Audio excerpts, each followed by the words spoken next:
Hi everyone, welcome back to the Sports Breakdown. So I'm really sorry for the delay. I should have put this at 7:30 actually, really sorry because I had to make a presentation, so it got delayed. But we've got here Jack from the Dibbly Dobbly Podcast, and today we are going to do the Australia versus Sri Lanka review, 2020 series review coming up, and we are going to talk about the Big Bash League finals review as well, which Perth Scorchers won. So we'll be reviewing that as well. So hello, Jack, and welcome back to the Sports Breakdown once again. Thanks for having me back. It's great to be back as always, and very excited to talk about Australia and Sri Lanka and the BBL final. Yeah, and guys, you can join. Here's the link, so anyone can join. I don't have to say it twice. Please join if you can. Yeah. So let's, without further ado, let's go on to the Australia versus Sri Lanka 2020 series. So yeah, first of all, let's talk about the fixtures. First of all, Jack, CG, Manuka Oval and MCG have got the host. They are going to host this the five match 2020 series. Your thoughts? Manuka getting the third 2020. Yeah, but it's good to see SCG and MCG getting. For Sri Lanka, it's great for Sri Lanka. It's great actually that both MCG and SCG, Sri Lanka are going to play at MCG and SCG. So your thoughts on that from the Australia Cricket Board? Yeah, obviously they had to reschedule it because of what's happening at the moment with these matches, given the situation. So, two at the SCG, one in Manuka. The reason they did it in Manuka because the ACT's basically in New South Wales, so it's a bit easier for travel there, and then obviously go down to Melbourne for the last two. So that's how they planned it out. Yeah, it's pretty good. Some great grounds there, SCG, Manuka, and Melbourne. So it's going to be a great series, and obviously Australia and Sri Lanka can't wait to get this series started. Yeah. Yep, so very exciting. But about the pitches, do you think which pitch will be spin friendly? The most spin friendly for both teams, Jack. Out of SCG, MCG, and Manuka, based on previous matches going on at these three grounds, what do you think will be the most spin friendly? Because we know that all the pitches in Australia are mostly favoring pace bowlers, and we know that. And about the pace as well, whether 140, 150 kilometers per hour will be suited, or whether slow deliveries bowled by fast bowlers are suited. So your thoughts on the pitch, yeah, and whether it's going to be a good batting track, yeah, based I on think previous matches. I think there will be pretty good batting surfaces. I think no surprises there. We saw that in the Big Bash, didn't we? In the few games in Sydney, the pitch was good pace there as well, good bounce. The players were saying. Yeah, Melbourne, the same as well. Manuka, the same as well. I think batting's going to dominate this series, and we're going to have some good batting surfaces. So it'll be interesting to see how the pitches play. Hopefully, we see a bit of balance between the bat and the ball, but usually here in Australia, it's pretty much bat dominated. So I think we're going to get a batting heavy series, I should say. true, yeah. So let's come to the Australian squad, because we don't have David Warner or Mitchell Marsh, as they're preparing for the Pakistan tour happening in March. So we have Aaron Finch as captain, Ashton Agar, Pat Cummins, Josh Hazelwood. Travis Head makes a return. So I think Travis Head and Ben McDermott are the new additions, I think, to this 2020 side. But overall, what do you see of this Australia squad, even without David Warner and Mitchell Marsh? The two key players for Australia in the 2020 World Cup aren't playing for this series. Yeah, they are. It's a pretty strong squad when you look at it. It's pretty much the same T20 World Cup squad basically that we had for the World Cup, besides Warner and obviously Marsh and Head and obviously comes in along with McDermott. So it gives those two an opportunity to see what they can do to put their name forward for the World Cup this year, because T20 World Cups back in Australia against 2 World Cups back to back. It's hard to keep track of what's going on and these tournaments and all that. But it's a strong squad. on paper compared to Sri Lanka's squad. So I think they'll definitely pose some challenges for Sri Lanka. But it's a very good squad, a good versatile squad, a lot of match winners in there. A lot of the players have been playing in the BBL as well. That's Yeah, put Glenn them in Maxwell good shape. innings. Glenn Maxwell has been on fire this BBL, especially that 154. How do you rate that out of 10 on that innings from Glenn Maxwell? Because that was a terrific knock from Glenn Maxwell. I have no words to say. I did a video on that. That 154 from Glenn Maxwell. Unfortunate for Melbourne Stars not to qualify for the semi-finals with how he played throughout. I mean, he was very dominant. I remember another innings he played against Sri Lanka. When he got that 140 odd against Sri Lanka in that T20 in 2016. That was something special. But the innings he played for the Melbourne Stars a few weeks ago now, the 150 odd, was outstanding. That's what he can do, Glenn. Once he gets started, once he gets going, that's what he can do. Yeah. So I'm very excited to see what he can do in this series. Obviously, good record against Sri Lanka, obviously. So he'll be licking his lips at this series. He'll be determined after the Stars missed out the BBL finals. Obviously, it was a bit of a poor season for them in a game that didn't really mean much against the Hurricanes. And the Hurricanes basically rested some players, and that's why they went on this rampage, the Stars. So, it was one of the best T20 innings you'll see. And just shows how good of a player Glenn Maxwell is. So I can't wait, as I said before, to see what he can do in this series against Sri Lanka. Because I think Glenn Maxwell got a 4-year new contract, I think, again with Melbourne Stars as well, that got renewed by 4 more years. So we're expecting Melbourne Stars to do well, at least in the next BBL, with the captaincy of Maxwell. And he could be hot property in the IPL as well for RCB, looking for a new captain. He could be ideal choice, right, Jack, based on his performance in BBL. He could be considered for RCB captaincy in the IPL this year. He's captained the Stars well.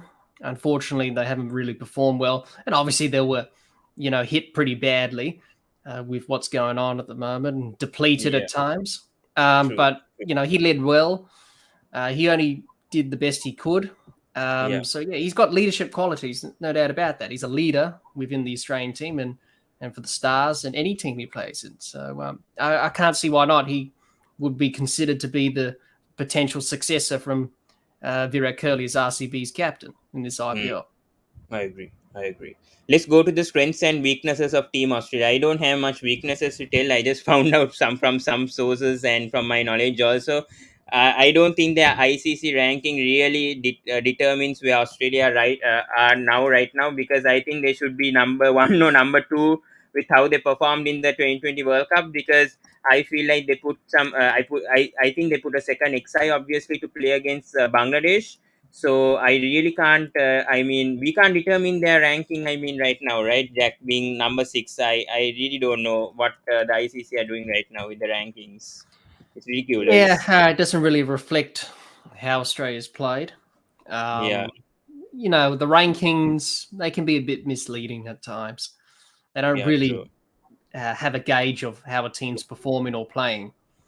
So, they're definitely not number 6. They're definitely up after winning the T20 World Cup. That's for sure. We should be up in the top 3 or something, but that's how the rankings are calculated.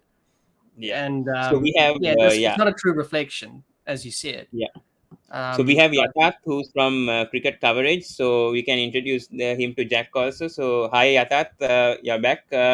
So talking about the strengths and weaknesses, Yatharth, before coming to Jack, so I feel like they have a strong middle order. Their pace bowling looks good. So what are your strengths from this Australia team who won the 2020 World Cup, besides these points that I've listed? Well, it's quite a versatile squad, to be in particular. In spite of missing a player like a David Warner, still this side looks a very, tremendous side to be beat for. And, especially inclusion of someone like a McDermott, who was the pick of the players, to talk about Bbl this season. I feel, this squad is rightly filled, and, with some star players, to give a debut, I feel, this is the perfect time for themselves to get tested at, what kind of 11 they are preparing for the World Cup they are hosting. So, and, Sri Lanka is a side against which they can try a lot of things. A lot of experiments would be something which we would be watching out, and this squad looks tremendous, and I think this will cause a lot of problems for the Sri Lankan boys. Yeah, that's very true. Yeah, and just talking about Ben McDermott, and also talking about Travis Head's return. Jack, will talk about Travis Head first because his return, he's been fabulous in the Ashes series.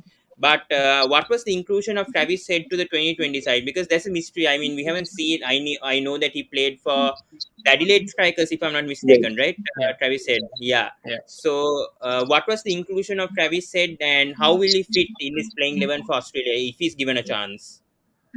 Well, a Um, player like yeah, yeah, it's an interesting question, bit of a shock, but he hasn't played T20 internationals, I think, since 2018 or something like that. So he's been Yeah, out of the yeah, side for a long time. Maybe mm, because of what he did in the Ashes and how he scored quickly. I think that's yeah, why he's in the side. mm, And also his domestic form in one-day cricket as well for South Australia. He got that 200 against Queensland. So true. probably that's why, those factors. But yeah, it's a bit of a surprise selection. Mm, You would think Travis Head would be in the test squad for Pakistan, and he would be, obviously, after this Ashes series. yeah, But seeing that they rested Warner and Marsh, they wanted someone else to replace those two in the middle order. So true. get I Travis agree. Head in, and I think he's done okay. Since he's come back after the Ashes for the Strikers in the Big Bash, he hasn't really performed well. Maybe he's a Mm, bit tired and fatigued there. So yeah, this T20 series could be the making of him as a T20 player internationally. We know what he can do domestically, so it's yeah, a great yeah. opportunity for him to prove himself internationally in T20 internationals. He's already done it in the Test matches. He's a Mm, very good ODI player as well. But yes. T20s is where he needs to really, take Step his up. opportunity, and Yeah. this is a golden opportunity for him. Hmm. Yathat, your thoughts also on the inclusion of Travis Head, because he had a terrific Ashes, no doubt one of the best comebacks from Travis Head. That was good to see him also after Usman Khawaja also took his place in the fourth Test match because he tested positive for COVID and came back and scored 100 in that fifth Test. But him get included for the 2020 squad was kind of a surprise for all of us. So your thoughts on Travis Head also being included because he hasn't played for 2020 cricket around 2 or 3 years. Yeah. well, first of all, Travis said, the man of the series against, he was a pick, he was an absolute gem, when it came to Ashes, scoring that 150 was the most crucial knock which I have ever seen Travis head playing. And, the attacking where, the counter attacking which we used to say, that was really commendable. And, after coming back from COVID, striking another 100, that's never very easy. He makes look batting so very easy. And I am a big fan of him, to be honest. So, but Travis said in T20I sounds a very bit tacky to me. The selection could have been on the basis of what are the resources they have in their bank, before setting a perfect squad. Maybe they are just, doing their R&D well, right? Justin Langer is a terrific coach. He knows which player is going to come handy at what right time, which pitch suits this batsman or this bowler. So I think, they are going through and trial and phase, they want to look what all resources are ready and available before they start the World Cup campaign. So it's not that mysterious a pick that why his inclusion has been made. I feel this pick may be click or may not be click, but Travis Head is a wonderful player. If he gets if he strikes the ball really well, he's going to be someone who can anchor that middle order role very well. He can anchor the innings. He can push the strike rate over to what you say a very attacking strike rate, and also he can anchor a complete run chase which either goes 10 and 11 runs per over. So Travis Head to me is a very versatile player. Let's see how his comeback to the T20 has come handy or whether it not. Yeah. And also now the replacement for Mitchell Marsh. This is going to be the other question over here, number three, because he gives the stability at number three and also can bowl a few overs, Jack. So do you feel like a Moises Hendricks, the Sydney Sixers captain, as we saw, he also had a very good BBL campaign. Do you see him trying to replace Mitchell Marsh's role, or maybe they will promote Marcus Stoinis to maybe a number four position and then make Moises Hendricks might be in the squad, though, the playing 11, or he'll come after Stoinis, after Stoinis in the batting order. What do you see of that, Jack? Because Mitchell Marsh's position will be a huge role, a huge hole for Australia to fill. Maybe for the Sri Lanka, there could be a weakness, that could not be a weakness. Let's see what happens. But yeah, your thoughts. Yeah, that's interesting. Obviously, leaves a big hole. Mitchell Marsh, he's done well at number three since he's been in that position from the West Indies tour to Bangladesh to the World Cup, obviously. So it'd be an interesting one. So yeah, they could go with Moses at number 3 if he's in the 11, or maybe a Stoinis, True. or something like that. So I think they'll probably do that.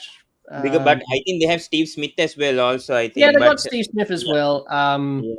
But obviously, Steve Smith hasn't really conquered or mastered T20 cricket, and you want someone who's aggressive and ups the scoring rate from word go. You don't want someone to chew up deliveries like Steve Smith does, because he's that type of player that has to get in and set.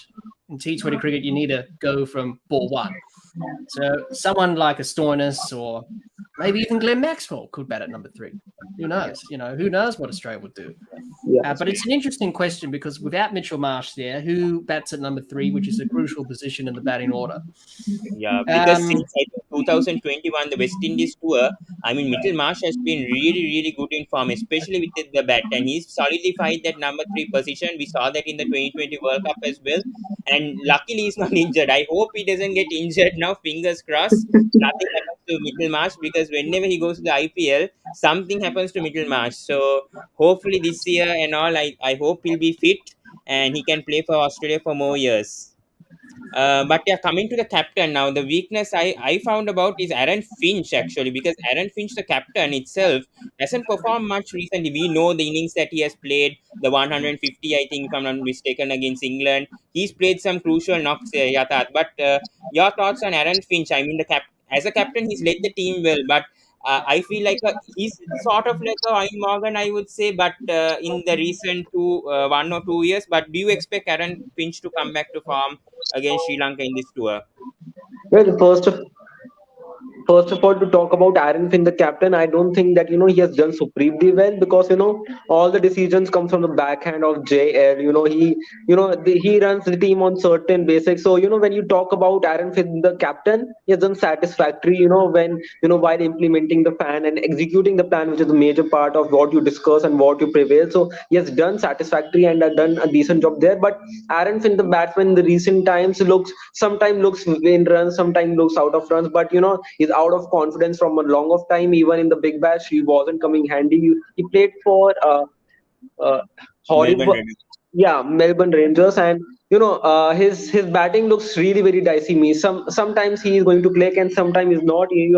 That doesn't really go. So for someone like Aaron Finch, this could be a testing series, and this series can give him some confidence in the belt, because once a captain who has to lead the team, he has got some confidence with that whenever you score some runs under your belt, you always feel healthy and you always feel on the upper hand, that if I can lay a foundation to my team to follow, then certainly a team just follows your captain and just captures onto the instinct. So to get back Aaron Finch on form is the prime aspect of Australia. And how I see his opening pair, I feel, yes, Steve Smith is not someone who is perfectly a T20 material. So why not, to open with someone like a Steve Smith who can, anchor the innings pretty well. He can, he could be someone who can lay the foundation and, leave it for the rest of bunch of the people, to carry on. Marcus Stoinis at number 3 is going to be brilliant, and Glenn Maxwell at 4 just hypes up to the expectation. So they have even got McDermott, who can play at 4, and even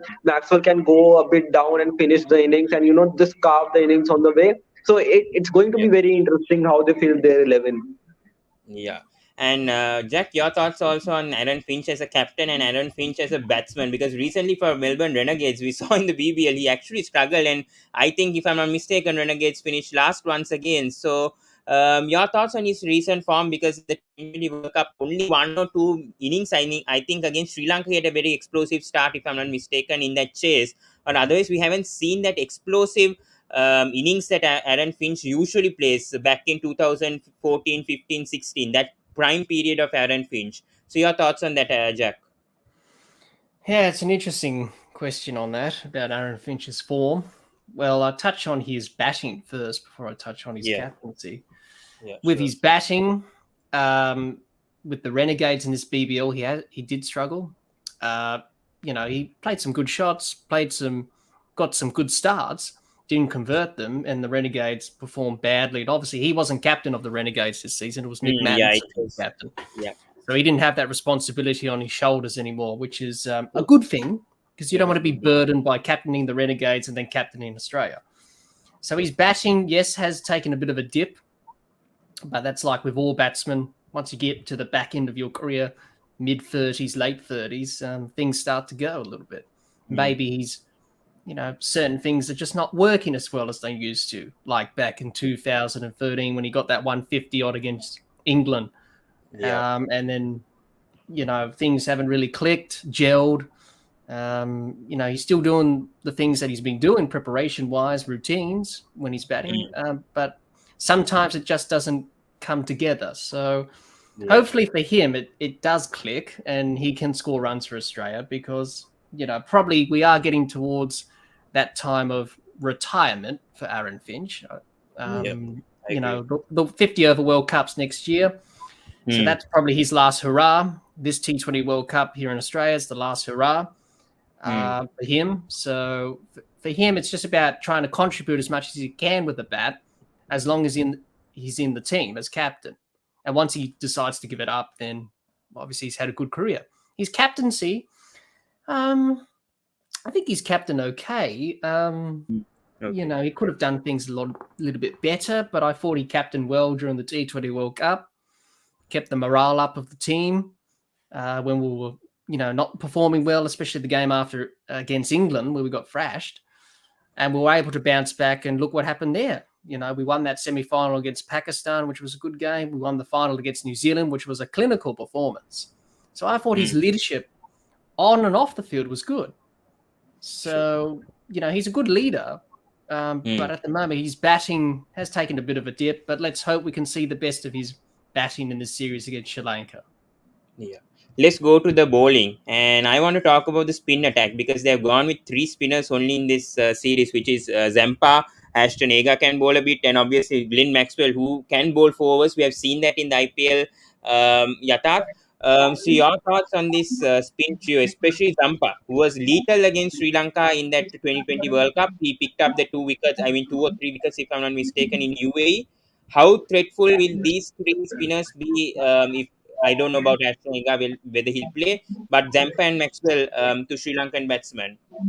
Well, spinners are obviously going to be the key asset in the matches, especially in the whole series. Spinners are going to play a very important role, and they are going to play the key if they want to win and they lock up the series early. So Zampa has been terrific, in his short career. He has been absolutely very much clinical.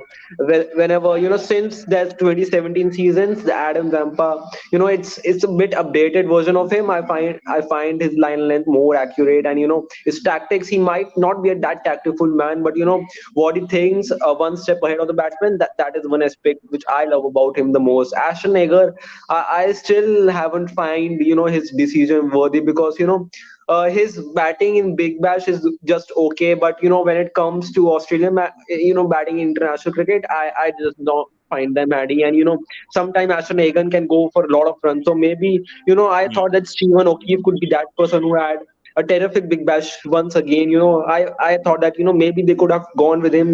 When you are just in search of whatever resources you want to have a check on. So maybe Steve O'Keefe could have been in squad, but it is what it is. So Ashton Agar, Maxwell, these are some quality names, and Maxwell has got a lot of job to do. More at the bat and similar to ball as well. So let's see how everything happens and gels up. Yeah. Before moving to the Sri Lankan squad, one more question to Jack over here. Australia struggle against spin at home and going to face the number 1 2020 bowler against Hasaranga. What are the tactics that the Australia batsmen are going to do when facing Hasaranga? Because he could be a threat, especially with his googly most probably, maybe economical. So how are they going to plan against Hasaranga, and whether they'll be defensive minded when it comes to Hasaranga and then attack the other bowlers? So your thoughts on that, Jack? Yeah, he's a very good bowler, isn't he, Hasaranga? Yeah. He's going to be a challenge for Australia, no doubt about that. Australia's one weakness, you'll have to say, is against spin. We've always struggled against spin, let's be honest. Our pitches here are not conducive to spin. Yes. And when we play against mystery spinners or good spinners, we struggle. Even Mahesh Theekshana, he's a mystery spinner, and he could be a test as well for the Australian batsman, facing him maybe for the first or second time, after the 2020 World Cup. Yeah, and I thought we played spin well in the T20 World Cup. We were aggressive, using our feet, and looking to put pressure back on them. So I think that's Australia's plan, is to not let him settle. Attack him from ball one. Use your feet. Put him under pressure. Rotate the strike. Frustrate him with these Sri Lankan spinners. And that's what you need to do against spin. You've got to use your feet. You've got to make sure you're watching that ball and picking the right deliveries, and the googly or the wrong one. You've got to make sure that you're picking the right deliveries when you're batting. So against spin, but it is going to be a challenge. But if we can do that, I think we can. And the pitches in Australia are not going to turn as much in this series, because they're going to be good batting surfaces in all of the venues, as we mentioned before. So he won't be a bigger threat as he would be, for example, if this was played in Sri Lanka, where pitches turn a little bit more on the subcontinent. That will happen in July, yes. Yes. Then it could be a threat, yeah. Yes, but not here in Australia, because the ball doesn't turn as much. So with that factored in, Australia just need to be aggressive, really, to the spinners. Don't let them settle. Use your feet, rotate strike, put them under pressure. They're quite young spinners as well. So if you do that, you're going to put them under pressure, and they're going to be challenged. Yeah, and Yatharth, before we go to the Sri Lankan, we'll answer this question from Shankar. Australia can try Josh Philippe to open with Warner. Finch is of late having a poor run. They can give the captaincy to Warner or Cummins. I think he's speaking about a long run. Your thoughts on that? I mean, Josh Philippe has a chance. I mean, unfortunately, he got COVID and he might have not been included in this tour. Yeah, but your thoughts on that? Well, if you talk about the long-term run, yes, this could be one thing which, they would be eyeing on. There are a lot of names, who comes in the contender list when it comes to opening for the Australia. Even Darcy Short was, one of the contenders, a season or 2 seasons back. But, Darcy Short and his reduction, that's a different story. So, yes, Josh Philippe could be that person who gives you that aggressive start. And, he can stay around there to 15 to 16 over, and his strike rate never dips. He usually loves to play with the strike rate above 145, takes the ballers on from the very start, and doesn't allow the spinners to settle against him. So Josh Philippe is a great pick, if you want to consider him in. But this decision will come mostly after they look beyond Aaron Finch. As of now, I don't think the management are looking anything beyond Aaron Finch. As of now, they want to keep him in a positive space, because he is the leader. If something back on the hands happens with your mental state, that if this could be my last World Cup, so that hinders you a bit. But I don't think Aaron Finch, he is a very strong guy. For him, leading the team is more than very important, and he knows what is his role too. So Josh Philippe for the future aspect is a wonderful pick. But as of now, I think Aaron Finch definitely has maybe at least 3 years of cricket within him. Yeah, and I had to ask one more question to Jack also about the Australian pace bowlers. There's nothing much to talk about the Australian pace bowlers. They're one of the best in the world, but we need to touch a bit on Australia, because we never know what will happen. Will they depend a lot from Stark, or do you think, because Stark had a poor 2020 World Cup as well, and they depended mainly on Hazelwood and Cummins to perform well? But your thoughts on Stark, Cummins, Hazelwood, Jai Richardson, Kane Richardson could get a chance. So on this, because it's a 5-20-20 series, so you never know the changes that Australia will make. So we know Australia are one of the best when it comes to their pace bowlers. But what are your thoughts on the pace bowlers of Australia, Jack? Very good. Put it simply, very good. Because when the Test bowling attack are playing with each other, obviously missing Nathan Lyon, of course, they're very good. And that's the problem that Australia's had for many years, up until we won the T20 World Cup last year, is that we never played Stark, Cummins and Hazelwood in the same T20 team. And we did that all of a sudden. Look what happened. They're very good. Hazelwood, how impressive has he been? The IPL for, and for Australia, he's been very good. And he's reinvented himself as a T20 bowler, which is very good. Pat Cummins, he's class, obviously, he's quality. Yeah. You know what you're going to get with him. Mitchell Stark's just the king at the in-swing Yorker, bowling at pace. And we saw that in this Ashes series, which he really played well. And Jai Richardson's an exciting tearaway quick. And he did very well in the BBL final, which we'll talk about a bit later on. For the Perth Scorchers. So it's a very good bowling attack. They will rotate throughout this 5-game series. So it'll be very interesting to see how they go. But I think they'll perform well and they'll take bags of wickets and put Sri Lanka under pressure, I'm afraid. True. Yeah. So let's go to the Sri Lankan squad now. And coming to Yathat, I mean, Danushka and Kusan Mendis makes a comeback. Great to see, but Bhanuka is the biggest loss, and everyone is talking about Bhanuka Rajapaksa right now. I mean, he failed the fitness tests, obviously, fitness standards. Very, very unfortunate. But besides Bhanuka, what do you think about this squad? I mean, it's a youth squad. I mean, a lot of potentials from the LPL has come to this squad. And good to see Lahiru Kumar and Nuwan Tushar also back. So, your overall thoughts on the Sri Lankan squad this time? Yathat, I think you're muted.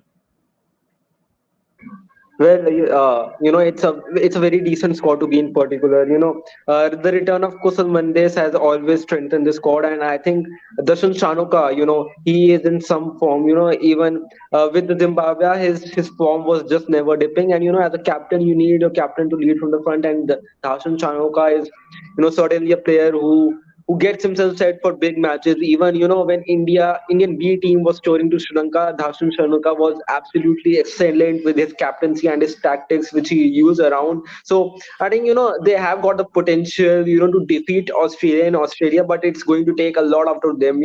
Each player needs to come out and give their 120%, which I think the Lankan boys, the attitude never says that we are not letting it go off. So if their attitude speaks for itself, then I think it's going to be a mouth-watering contest between Australia and Sri Lanka. I expect big from Avishko Fernando as well. He was a pick. He was a pick of players in the recent series against Zimbabwe. So again, Zimbabwe, you can't compare or you can't judge a player much, but that shows you the character which each player contains. So I think this squad has in it what it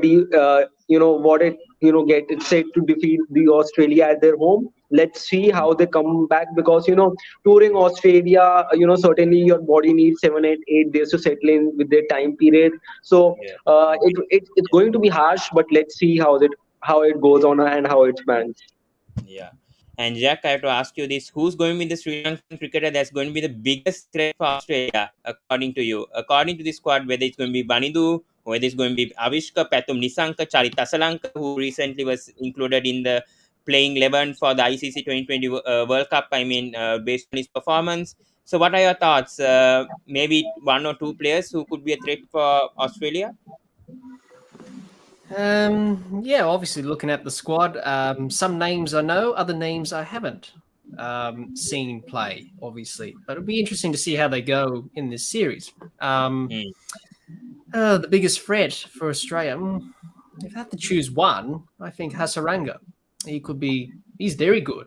Good with the bat, good with the ball. So I think he could be the biggest problem for Australia in this series. But I think Chamira also could be a threat, I think, because he can bowl those 140, 145. He's been very consistent also in the past 1 year, if I'm not mistaken, been bowling the right lengths. But the only issue with Sri Lanka, in my opinion, is that they don't have a backup to Dushmantha Chamira. That is the biggest threat. And Vinura Fernando has been injured for some time. Lahiru Kumara just failed the fitness test. I don't know how he's come back to the squad. So the backup to this Dushmantha Chamira is going to be the biggest... the biggest test that Sri Lanka will have to make. But your thoughts on Dushmantha Chamira, Jack, when seeing in his, in the 2020 World Cup as well, and recently, his consistency has really helped Sri Lanka cricket as well. Yes, it has. I haven't seen much of him, to be honest with you. As with all the other Sri Lankan players, I've seen some of them, obviously, some of the veterans, but the other guys I haven't. So, he's been good for Sri Lanka, leading from example, which is good. So that's very important to try your best and give it your all, and that's what he's doing. So be interesting to see how he goes in this series. Well, to talk about Dashan Chamira, he makes things happen. Whenever he comes onto the field, he can come handy with the bat as well. When it comes down the order. So Dashan Chamira is an exciting guy, and I think there is not a player in particular that can come handy to these Australians. I think it should be a bunch of bowlers who should come back together. One should lead from the front. You should have a leader of your attack, as it's always said. So Lashin Chamira definitely has something in it. Like, he has a golden arm. He can create anything and everything. Just when the momentum is not your way, he's known to create your momentum. Going your way. So it's an exciting pick. I Right. hope he performs, and uh, he what I love about him. He's a very passionate cricketer. So his just passion exhale onto the field, which is superbly exciting to watch. Yeah, before coming to Aryan, I'll answer this question on when we just surprised to see Lahiru Kumara. Yes, obviously, because I mean, he failed a fitness test. I really don't know how Lahiru Kumara came back to this 2020 squad, by the way, based on his LPL performances. But I mean, he might not play in the playing 11. That could be a reason. But at least because Lasit Malinga is also, I think, the bowling consultant of Sri Lanka, is the bowling strategist coach of Sri Lanka. So this could help Lahiru Kumar, even if he's not going to play in this playing 11. He could get some experience from Malinga at least and try to learn and absorb. Especially his death bowling has been a concern. And Aryan, you must have watched the LPL matches, and Lahiru Kumar's death bowling has been a huge concern. Yeah, so your thoughts on his inclusion and on his death bowling as well, which needs to be fixed, because I mean he's included back. He needs to sort out his death bowling if he's going to play in the playing 11. The only reason, Pawan, I can think of is we are playing in Australia, and Lahiru Kumara bowls in excess of 140 Ks. Okay, so these are the only two reasons that cross my mind on selecting Lahiru Kumara. As you said, he didn't pass his fitness test. Other than that, whatever knowledge I have about the game, I don't see any of the reasons backing his Yeah. selection, except for that he's a raw talent. He bowls 140 plus, which we know that very few people can do in the modern day and age very consistently. So I would say that is why Lahiru Kumara has been picked up. Very true. Yeah. Let's go to the strengths and weaknesses of Sri Lanka very quickly. And Jack, about we'll come to Yatat first on Pathum Nisanka and Charit Tasalanka, because these two, I mean, Charit Tasalanka has been a gem for Sri Lanka cricket, a new find for Sri Lanka cricket as well. And his batting position is the only worry right now, based with how Mahel is controlling the Sri Lanka cricket board right now. But your thoughts on both Pathum Nisanka and Charit Tasalanka, Yatat? Well, he has been an absolute find. You rightly mentioned. Since that ICC T20 World Cup. I mean, from nowhere, this person came in, and this just suited in the team so very well that from since then they haven't looked beyond him. So it's a very good name, to have in your squad, and if he performs at his very best, even if he performs at his 70 or 80%, he's going to be a real threat. So all the eyes of everyone, before the World Cup, he would be catching everybody's eye. Yeah, very true. Yeah. And Jack, yeah, your thoughts as well, because Charit Tasalanka also worried a bit. I mean, during that Australia matches in the 2020 World Cup, he scored a half century, if I'm not mistaken. So your observation also on these two, Pathum Nisanka and Charit Tasalanka, throughout the 2020 World Cup, and how their progress since them, continuing their form, and whether they could be the batsmen that I mean Australia should watch out also, when it comes to Nisanka and Avishka, maybe that opening pair. So, your thoughts on both Asalanka and Nisanka, based on your observations on them in the 2020 World Cup?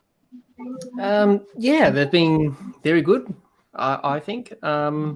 Young players learning their craft, and they've done very well. Asalanka's performed well. Some of the innings I've seen him play in the T20 World Cup were pretty good for Sri Lanka. Nisanka, the same. So they're two good players, got a lot of potential. It's about being consistent now and trying to back up these good performances for Sri Lanka going forward, because if they can do that, then Sri Lanka can be their good side. So, yeah, a lot of promise, and hopefully we can see the best of them in this 5-game series. It will be a big test for them, but you've got to relish that as a young player. You've got to take that challenge on head on, and no doubt they'll do that and hopefully do well. Yeah. Sasindu here says Bhanuka didn't fail the fitness test. Oh yeah, I'm so sorry about this. Yeah, about Bhanuka not fail. I really forgot about that. Yeah, actually he didn't face the fitness test. That has been the statement from Bhanuka Rajapaksa. He didn't actually apply for the fitness test because he needed some time to regain his fitness. So he didn't actually do his fitness test. So maybe he'll be back in the next series. hopefully. But yeah, Yatharth coming to the Sri Lanka middle order, this is going to be their weakness for sure, because their top order may be good, the top 5, maybe the top 4. But that's what Chamika Karunaratne, we saw in this Zimbabwe series how they struggled, especially the middle order of Sri Lanka. That could be a big concern, right? When it comes to middle overs, facing Zampa, Maxwell, maybe even a Jai Richardson or a Stark in those middle overs. How critical this middle order of Sri Lanka will be right now.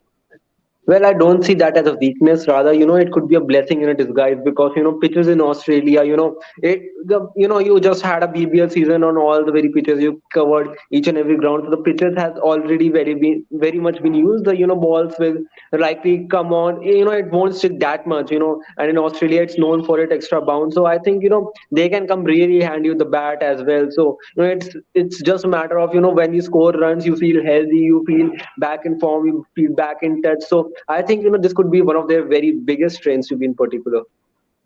Especially Dinesh Chandimal batting at number 5, number Yeah. 6.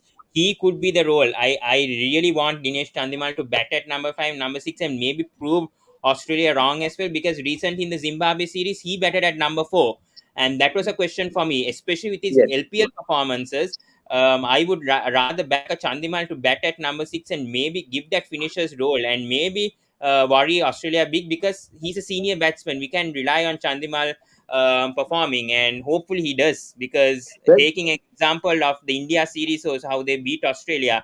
We had in the middle order, I think, Sky and Shiraz Iyer, if I'm not mistaken, yes. doing well for India in that 2020 series. Yeah.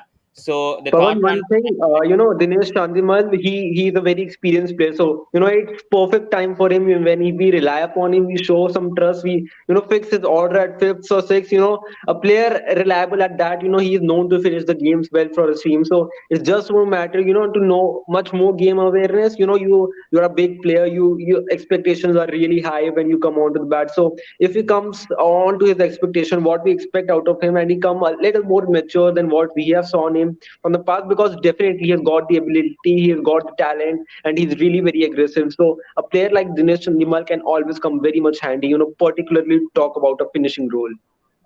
yeah. And last time, I think Sri Lanka faced Australia, I think back in 2019, it was a 3-0 victory for Australia. And 2017 back, we remember that Asela Gunaratne's innings, brilliant. Yeah, Jack, if you watched that 2016-17, that was interesting too, right? I mean, I think I remember, I think it was Mupul Tarang who captained that team in 2016-17, leading that team to a 2-1 victory against Australia. Any memories on that series, Jack, back in 2016-17? The only memory I have is when Australia made 200 plus and Glenn Maxwell got 140 odd. And he just smacked it everywhere. I think it was Peter Kelly or something like that. I think it was. No, I think it was in Australia, Jack. I think it was in Australia, this 2020 series, and Sri Lanka won 2-1. If you can remember that Asela Gunaratne's knock. Oh, you're talking about the last series before last. Oh, yeah, yes. yes. That series. Yeah, that wasn't it. I'm just trying to remember now.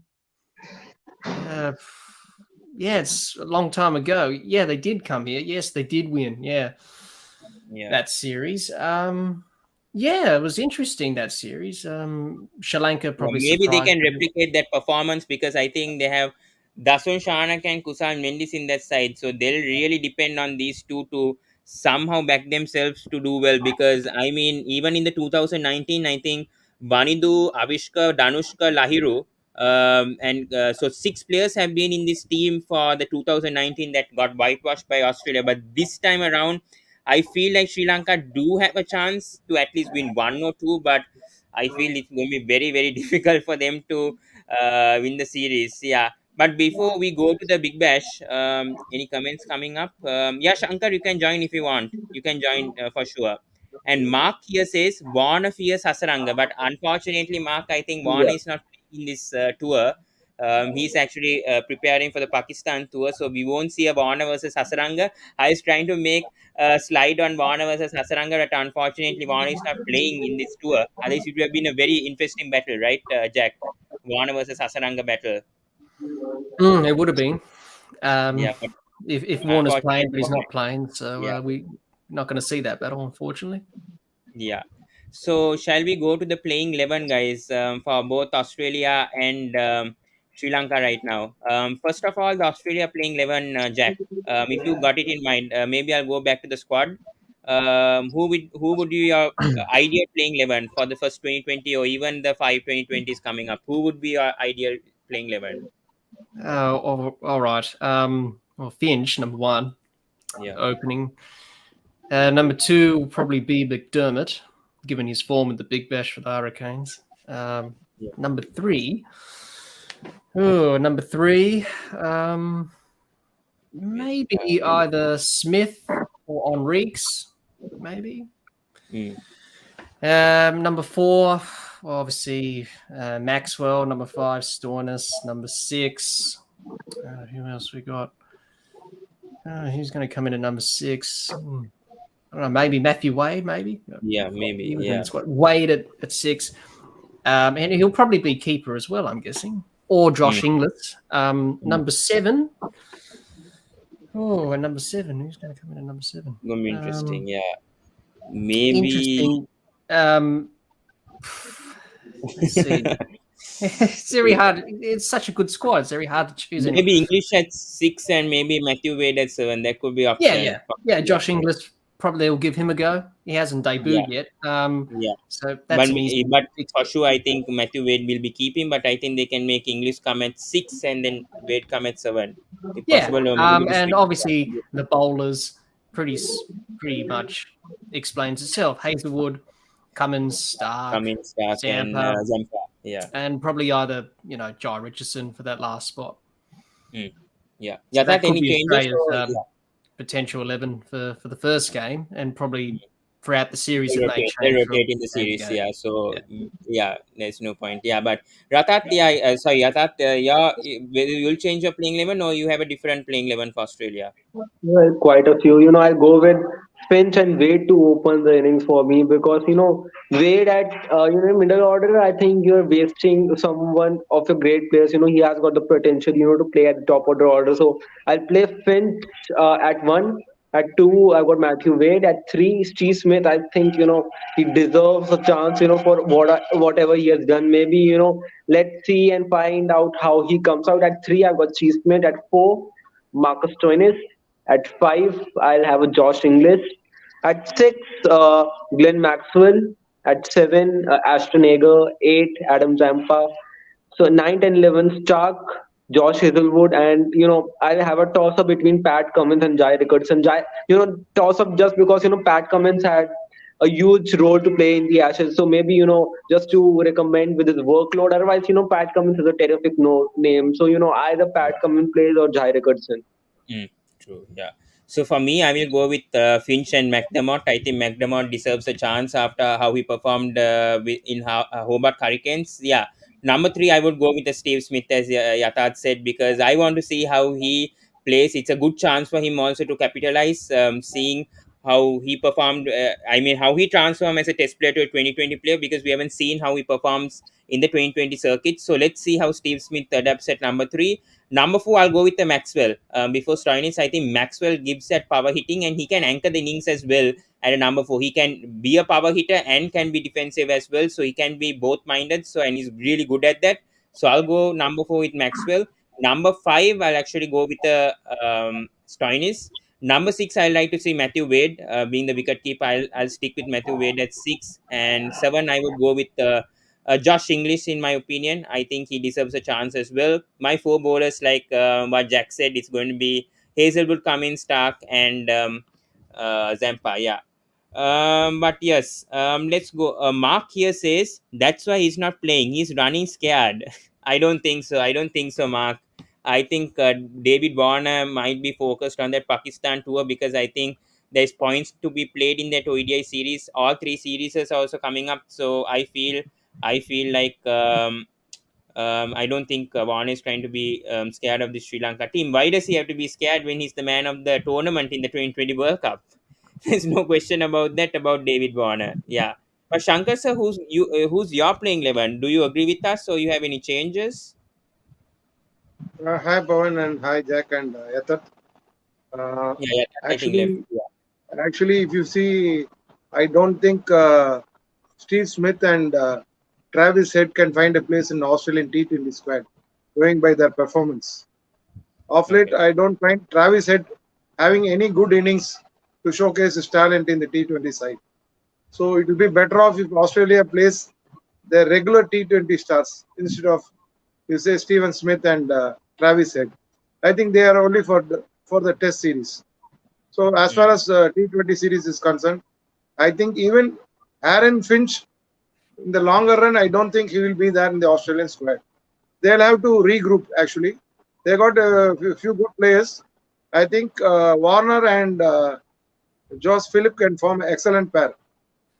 Yeah. And number 3 squad, I think going by the current form, I think Ben McDermott can take that crucial number 3 spot.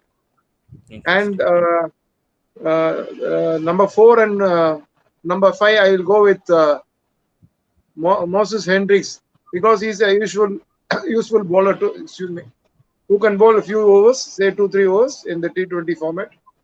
And Josh English can play in the middle order, I think so, along with Stoinis and Maxwell. Maxwell can come at number 2 or at number 4 or number 5. If they want to finish with Stoinis, I think so Maxwell can go ahead. Wade, as usual, can come at number 5. At number 7, as he did in the World Cup against Pakistan. He can come and play the crucial knocks. Then you can have the 4 regular bowlers. Yeah, Zampa, we don't. Dale Cummins is Richardson, Mitchell Stark, and Pat Cummins. yeah. So Australia, I think so they have got a very good. They must get the combination right. That's it. Very true. Yeah. Sri Lanka, I'll go first with the Sri Lanka, since Jack has a sort of a middle. If you want, you can go ahead, Jack. Otherwise, I can go ahead with the Sri Lanka playing 11. I'll leave it to you, Pawan. You're Yeah, I'll the go expert first. at all Yeah. things Sri Lankan cricket. Yeah. Yeah, for me, it's going to be tough. But yeah, I will back. It's going to be tough, but I will have to back Avishka and Kusal Mendis based on their LPL performances. I know Danushka could have a place. Maybe he can switch between. He can.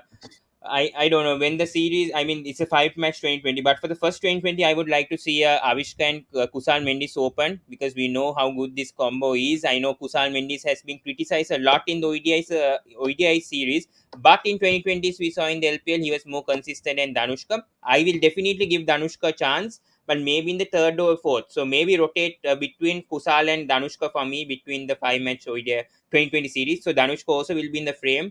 But for the first 2020, I'll go with Avishka and Kusal Mendis. Number 3, I will have a Pathum Nisanka. I think this guy can bat at number 3. He can bat at either in the opening or at number 3. So I would want a Pathum Nisanka at number 3. Number 4. Number 4 is a question over here. Number 4, actually, I will go. Sorry, we forgot about Charit Asalanka, right? Yeah, I think Charit Asalanka will come at number 3. And maybe number 4. Yeah, Charit Asalanka, I think, has cemented at number 3, so I don't think his position will be changed. Okay, in that case, it's interesting. I forgot about Charit Asalanka's position in the place. So maybe Kusal Mendis can come at number 4 for me. Because when you see Avishka and Gunatilaka can open for me, Charit Asalanka can bat at 3. Kusal Mendis can come at 4 actually. Or either a Janit Lianage. Janit Lianage could be a good option in this Australia series. So maybe give him a chance, I would say. Number 5. Number 5 is the biggest question over here in this squad. Maybe back a Chandimal at number 5.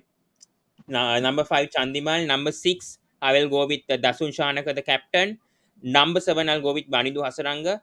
Chamika Karunaratne at number 8. Dushman the Chamira. I won't go with two. I'll go with Mahesh Tikshana, and I'll back either a Binura Fernando or a Nuan Tushara in the playing 11. Yeah. I forgot about this number 4 spot. So maybe Kusal Mendis will be in the frame in the opening, or maybe he'll bat at number 4, because we don't have a Barnuka also in this 2020 side. So I forgot about that to consider about that. Yeah.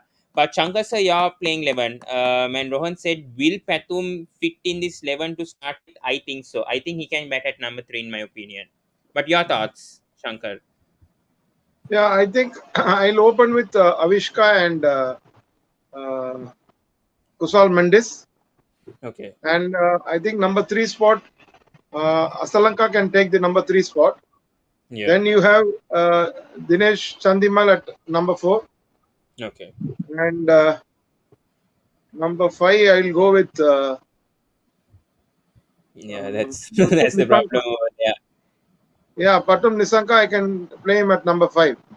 Okay. Then you have the all-rounder Shanaka and Ramesh Mendis. Okay. Then you have Vanindu Hasaranga and thereafter the bowlers.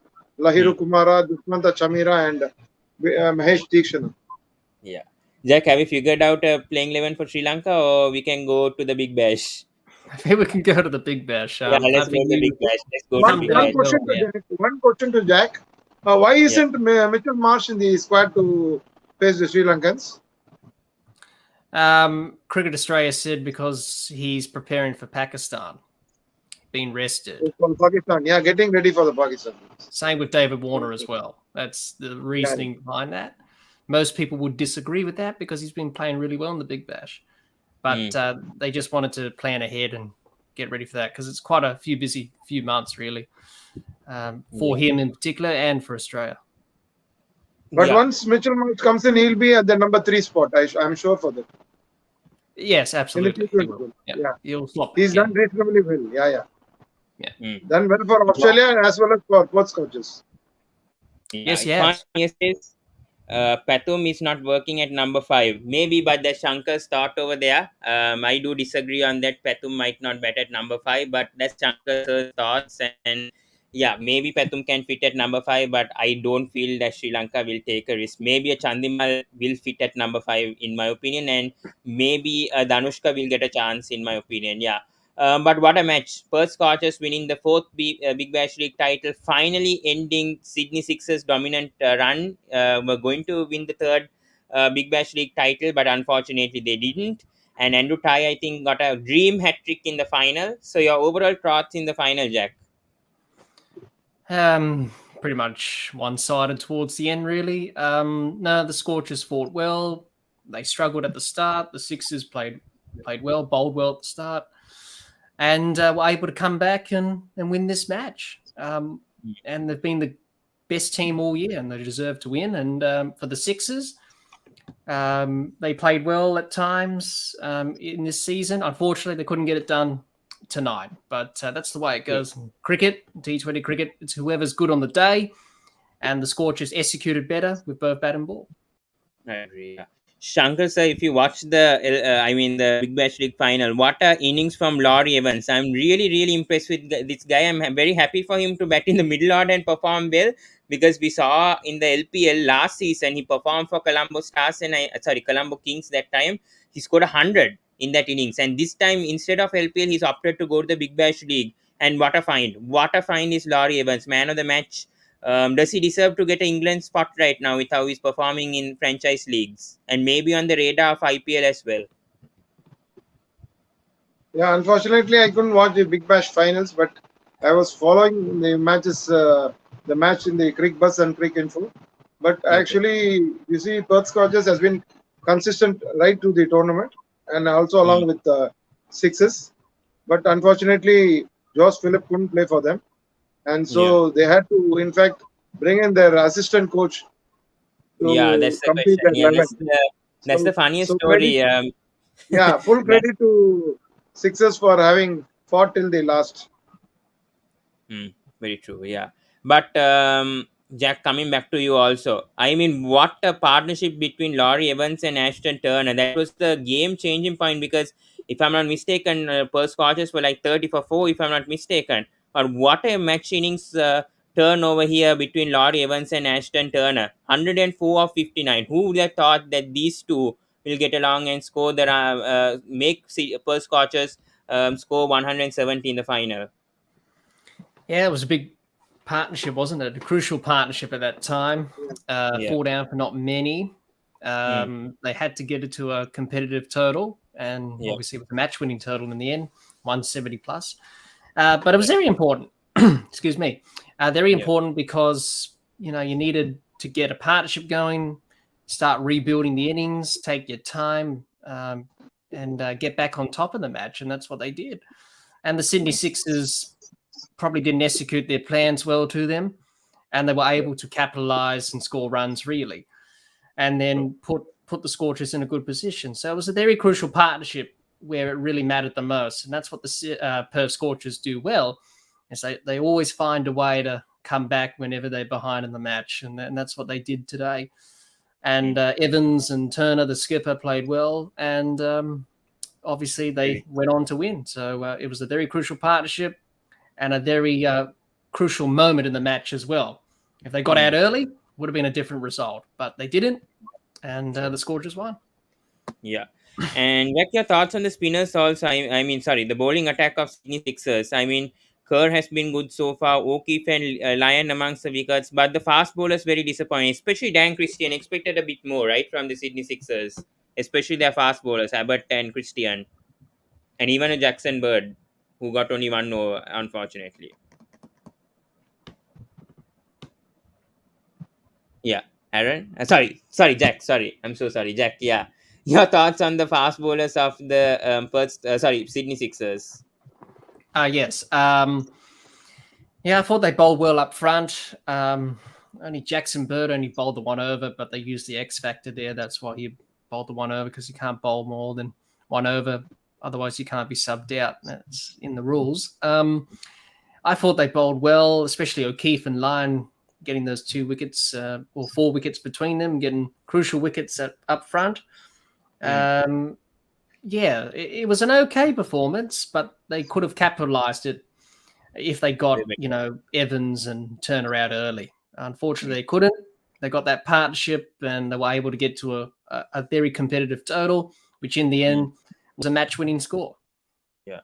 And Shankar's coming to the Sydney Sixers total. Very disappointing batting scorecard over here, considering they missed Josh Philippe also. What a disappointment seeing this performance from the Sydney Sixers today, especially in the final. Yeah, actually, their bowling attack is really good. And if you see Steve O'Keefe, he has performed consistently right throughout the tournament. And I think Australia can pick him for the T20 series also. Actually, he does well in the power play. Say you can get 2 overs from him from the power play and 2 in the middle overs, like how Imad Wasim does for Pakistan. I think for Australia, Steve O'Keefe can do that role perfectly. Yeah, but he's a wicket taker, and also he's very hard to score. At the start of the innings. So I think he'll be a very good spinner for Australia in the shorter formats. And what a surprise, the assistant coach comes at number 9 to bat. I've never seen a scenario like this for Sydney Sixers, that an assistant coach or someone from the coaching staff of Sydney Sixers had to play for the playing 11. Very, very strange. And he bats at number 9 as well as a wicket keeper. Yeah, actually, yeah. I think the squad was restricted to only 15, I think so. That's the reason they didn't have a extra wicket keeper. Yeah. And let's talk about the Perth Scorchers bowling, because wow, Andrew Tye, how good was he? Good to see him back, because I know he does well for the Big Bash, but I hopefully he gets an IPL contract actually this year, because he deserves one with how he's performed. Yeah, overall thoughts on the Perth Scorchers bowling, Jack? Very good, clinical. They were able to pick up wickets at regular intervals, which put the Sixers under pressure throughout the innings. And when you lose, early wickets in the power play, especially 3 or 4 wickets, you're not going to win the game. And that's usually what the stats say in T20 cricket. And they lost early wickets, and the Scorchers, they're a good bowling unit. They defend well. They take wickets when needed, and that's what they did. It was a very good team performance, very good bowling effort. Andrew Tye led it from the front, and Jai Richardson. Brilliant bowling lengths also on Andrew Tye, bowling short, full length, good length, bowling very accurately, and good to see experienced campaigner doing well once again. And Jai and Andrew Tye, what a bowling pair together, along with along with the and the fast bowler. I can't remember the. I think. Give me a sec. I think it's Berendorf. Sorry, Berendorf also had a brilliant Big Bash League before as well. So these three fast bowlers performing well once again for Perth Scorchers. I don't know what to say. They've been in Perth Scorchers for so many years. I think, if I'm not mistaken, Jack. Do you think that they'll leave Perth Scorchers to another team maybe next season?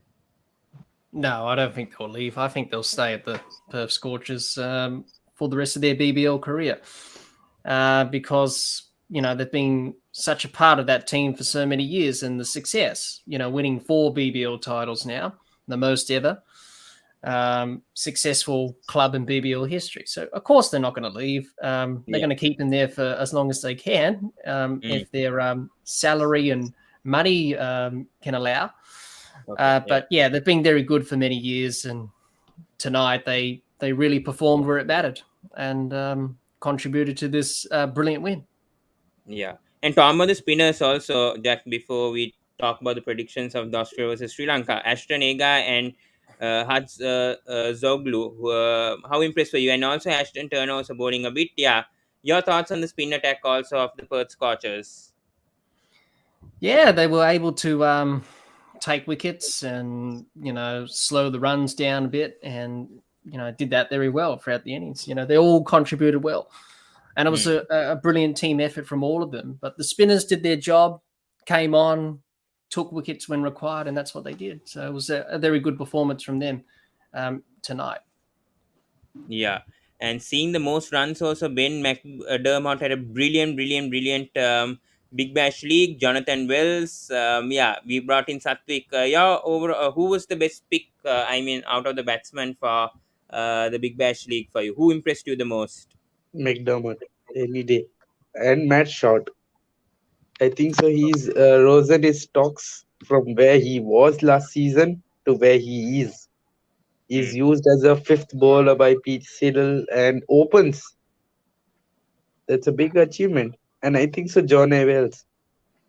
Yeah. The way he played in BBL 7, reaching the finals, and then the dip in the form, and then those rise is excellent. For me, I think it was McDermott. Maxwell really impressed me this season. Good to see Maxwell back, getting us average 42 also. He had a fantastic Big Bash League for me. So I would go with McDermott, Maxwell, and also Josh Philippe, who performed very well and led that Sydney Sixers to the final. But Jack, who impressed you the most considering the batsman? And then we'll come to Shankar sir also. There was a lot of standout performances, were there, in BBL 11. McDermott, for one, he nearly scored 3 centuries in a row. So he was pretty good. Purely from a selfish point of view, John O'Wells and Matt Short from the Adelaide Strikers, I thought they played exceptionally well this season and contributed to the Strikers making it to the finals. Unfortunately, couldn't get over the line. And Glenn Maxwell was pretty good again. So probably those players for me were the standouts with the bat in this BBL. Yeah. Shankar, who's your most impressed player so far? I'm sorry, in this tournament as batsman. I think if you go by consistency, McDermott has been consistent along with Jonathan Wells. And also Josh Philippe has done reasonably well for Sydney Sixers. Whereas if you see Maxwell, he's not been that consistent. Of course, he scored that big 100. But he's not been consistent to the tournament. So for me, I think McDermott and Jonathan Wells, I'll go with those two. Yeah. And let's go with the bowlers as well. Give me a sec. Yeah, let's go with the bowlers as well, and we'll take the comments as well. Ashton Ega is unsung hero for Perth. Jack, your comments on Ashton Ega's performance also being unsung hero? Yeah, he's always reliable, Ashton Ega, with the bat and the ball. Gets runs when needed, scores runs, takes wickets. So, yeah, he's done pretty well. Contributed well in the final today. He's taken, over 18 wickets from 15 games, which is pretty good. So he's done his role for the season, contributed nicely. Yeah. And your thoughts on Peter Siddle, Jack, because you're Adelaide Strikers fan. How good was Peter Siddle? I mean, retired as well, for him to get 30 wickets in a 2020 competition like the Big Bash. How impressed were you of Peter Siddle actually ending up also as the most highest wicket taker, being a supporter of Adelaide Strikers as well? Very good. I thought he captained well and he bowled well in crunch moments. The game against the Sydney Thunder in that final, came on, got those wickets. He did the same thing against the Sixers as well. Yeah. So yeah, it's been a good season for Sid. 30 wickets. Probably next Even year could be Rashid his Khan has last been good. season, as he said. Yeah. After that final loss to the Sixers, he said this could be it next year, one more year. But it's great having him at the Strikers, and he's done well. And to finish with 30 wickets on top of the list is a good achievement. He would have been disappointed about not getting us over the line and going to play in the final tonight, but that's the way it goes. But he should be proud of his efforts and good contribution. And he's reinvented himself as a T20 bowler, really. From when he first started in the BBL, people criticised him because he was a bit predictable.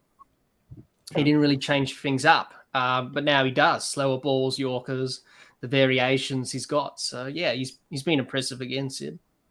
Yeah. Any other bowlers that impressed you, Jack, as well? With Siddle, any other bowlers who impressed you? There's so many. There's Tanveer Sangha from Sydney Sydney Thunder's pretty good. Rashid some other Khan. bowlers. Tom Rogers from the Hurricanes, I thought he did well at times. Rashid Khan, of course, I'm going to say Rashid Khan, obviously, from the Strikers. He bowled well. Hayden Kerr from the Sixers did well.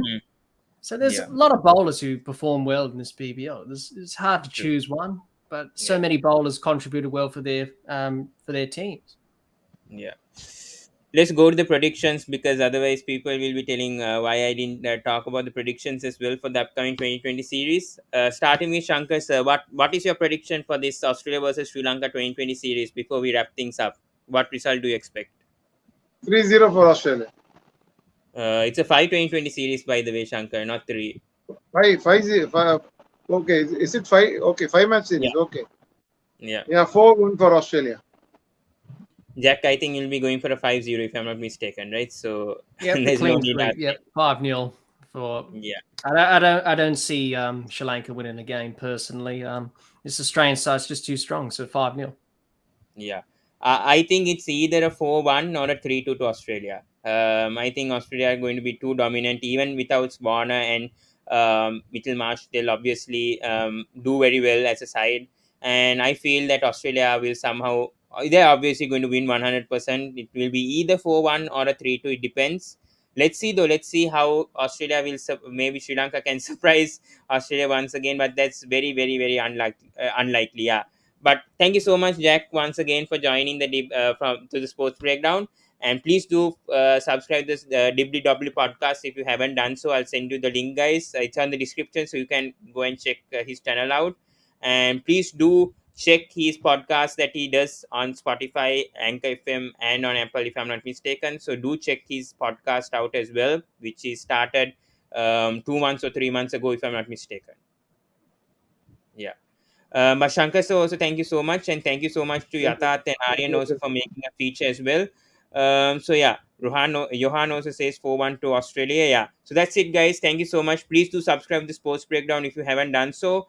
And tomorrow, actually, we'll be doing an England versus West Indies review before the 4th 2020 match with Aaron from the Cricket Connoisseur. So we'll be doing that, and also talk about India versus West Indies ODI squad analysis as well.